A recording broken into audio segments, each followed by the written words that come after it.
How to fix your Uber cannot cancel ride in 2026. So let's get straight into the video, shall we? So the first thing you want to do is simply go ahead and open your trip on your mobile device. Then all you need to do is click on cancel on the bottom and then choose one of the options and click on confirm cancel. If it's still not working, what you want to do is simply go ahead and understand a couple of reasons why you're facing it.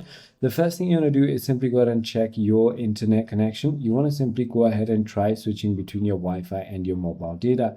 If that is not the case, you want to simply go ahead and move closer to the exact pickup spot, or you could also wait a few minutes.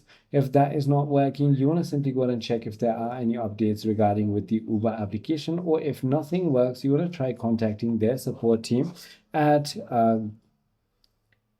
help.uber.com. I hope this video clarifies everything for you. If you have further more queries, feel free to comment down below and I'll see you on the next one.